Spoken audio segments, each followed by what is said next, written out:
Though billionaire status is becoming increasingly common, it's hard to imagine amassing such a prodigious fortune over the course of a human lifetime. Most individuals who have the skill or luck to stockpile this much money manage to invest it wisely and build generational wealth, but others don't have the business acumen to maintain their fortunes. Today we're looking at billionaires who lost it all.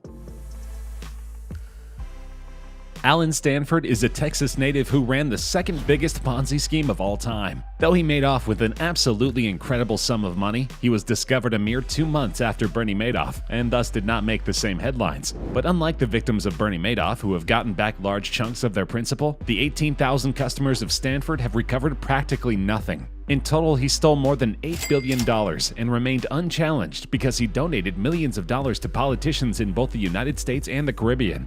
Initially, judges ruled that insurance companies were liable to pay $65 million to the victims of this terrible scheme, but in the end, they voided this ruling. After the SEC raided Stanford's offices in 2009, his business empire was essentially shut down. While Stanford claimed the accounts were backed by solid assets and posted returns that consistently beat the market, the SEC alleged the entire operation was a fraud that financed Stanford's lavish lifestyle. He's now serving a 110-year sentence for his misdeeds, but the bottom line is that his victims, many of them elderly retirees, will never see a penny of their money back.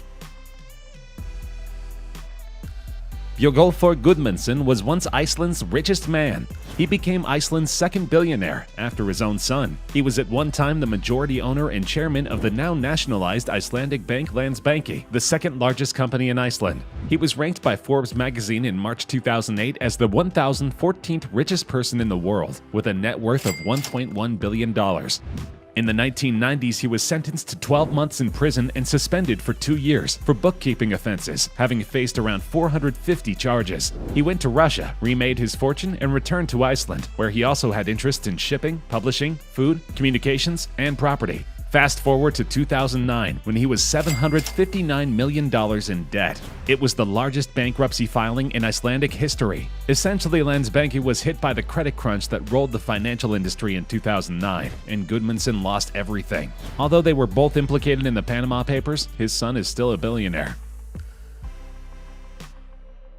It reads almost like a cliché movie plot. The sad tale goes like this. A beautiful young woman marries a billionaire, divorces, and uses her hefty settlement to strike out into a celebrated business, only to lose it all. Rather than a contrived film plot, this is the real-life story of Patricia Kluge. Her former husband, John Kluge, was a legendary businessman who at one point was the richest man in the world. Born in Chemnitz, Germany, he eventually became a media mogul and made a huge $4 billion fortune in 1986 after selling his production company to 20th Century Fox. Patricia Kluge married the billionaire John Kluge, 34 years her senior, in 1981. Their jet-setting life became a myth among the ultra-rich.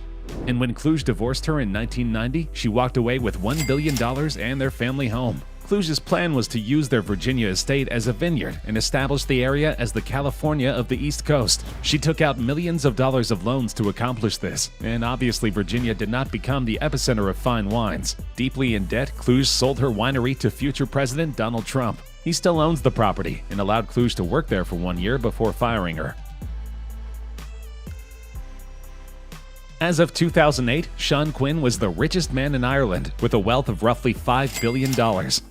Only 3 years later, he was filing for bankruptcy. When he was only 14 years old, he dropped out of school in order to borrow 100 pounds and sell gravel. This eventually became a massive conglomerate, with arms in construction, banking, and healthcare.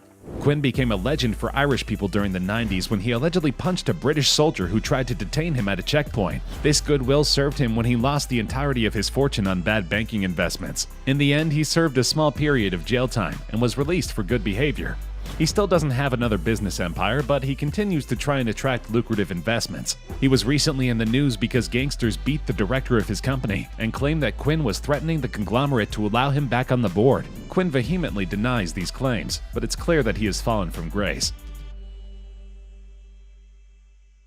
Alberto Villar is another billionaire who led a life of crime. He made his fortune investing in tech stocks, but in 2008 he was convicted of money laundering. For Mr. Villar, who lived in a luxury apartment with marble floors and a large bronze statue of Mozart, the fall from grace was swift. He was a legendary arts patron and had a particular penchant for opera. But after the revelation that he had defrauded thousands of people, the arts community responded with a unified front. The Met took his name off its grand tier. The Royal Opera House at Covent Garden in London removed Villar from its Floral Hall, and the Salzburg Festival took his picture out of its programs. Finally, a judge sentenced him to 9 years in prison for his role in a $22 million fraud scheme. But now he is a free man. His first act after his release from prison was to buy tickets to an opera at the Met. Though he remains an extremely controversial figure, it's clear that the septuagenarian will not make his billions back anytime soon.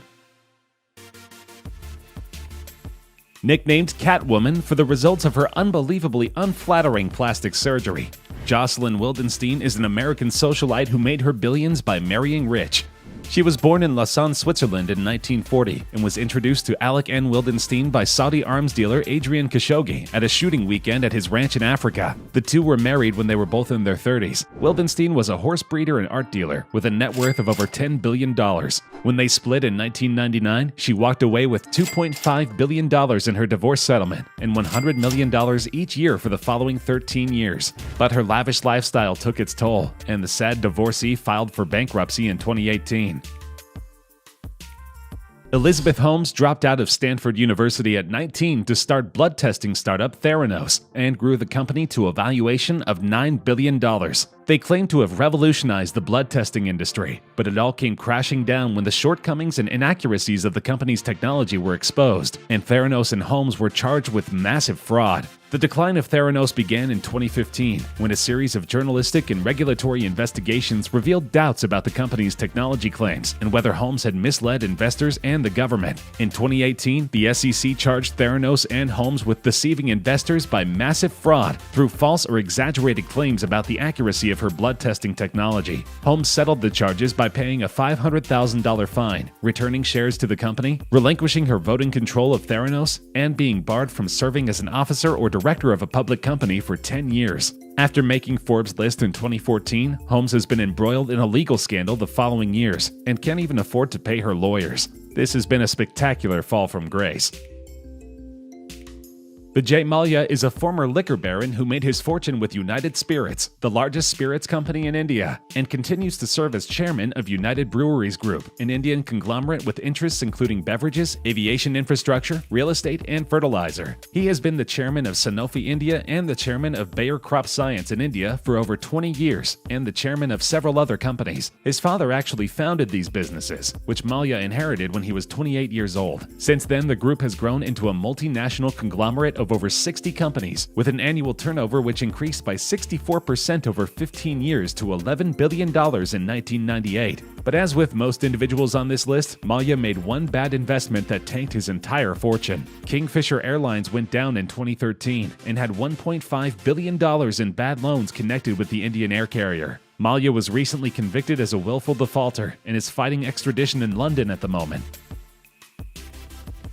Ike Batista was once Brazil's richest man, but he lost his fortune in monumental fashion. Batista's meteoric rise and fall mirrored the recent fortunes of Brazil, where a commodities boom faded as his energy, mineral, and logistics empire fell apart earlier this decade. His swashbuckling attitude and confident forecasts of a prolonged golden era for Brazil evaporated, as Latin America's largest economy suffered its worst recession on record. In early 2012, Batista had a net worth of $35 billion, ranking him the 7th wealthiest person in the world. By July 2013, his wealth had plummeted to $200 million due to his debts and his company's falling stock prices. Bloomberg reported in January 2014 that Batista has a negative net worth. He was convicted for paying $16.6 million to get government contracts as part of a sprawling corruption probe known as Car Wash, and sentenced to 30 years, which he is serving under house arrest. But earlier this year, he was also sentenced to 7 years of prison for insider trading, adding to his already hefty prison time.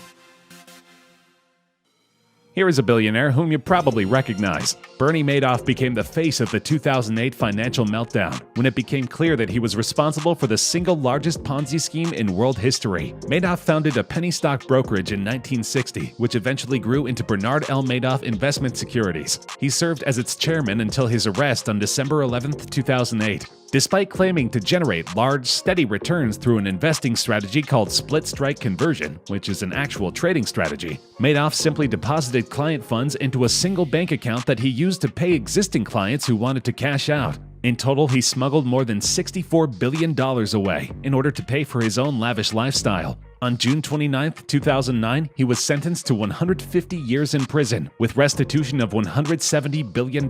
Though some of this money has been reclaimed and distributed amongst his victims, the vast majority of this wealth will never be returned. Almost 5,000 individuals lost their savings in this scheme, and they were not able to retire comfortably as a result. Madoff recently asked President Trump to commute his sentence, proving he still has no signs of remorse in prison. Adolf Merkel was born in Dresden, Germany, and over the course of his lifetime became one of the wealthiest people in his home country. He developed his Bohemian grandfather's chemical wholesale company into Germany's largest pharmaceutical wholesaler, Phoenix Pharmahandel. In the early 1970s, he founded Germany's first generic drug manufacturer, Ratiopharm. For several decades, he also held large parts of cement company Heidelberg Cement, as well as vehicle manufacturer Kassbohrer. In 2007, he was worth $12.8 billion, according to Forbes. But Merkel never had an appetite for the finer things. He lived so modestly that he cycled to work on a 15-year-old bike for most of the year, and in bad weather, he drove a 4-year-old VW Golf. He had no bodyguards or servants, lived in an unimposing chalet-style house in a small town of Blaubeuren, his home for the past 60 years, without so much as a CCTV camera for protection, and stopped off at his local pub on the way home each night to share a drink with the regulars. But just like most other billionaires on this list, Merkel lost a fortune during the 2008 economic downturn. This was accompanied by a poor investment in Volkswagen. In the end, Merkel caved to the external pressure and took his own life.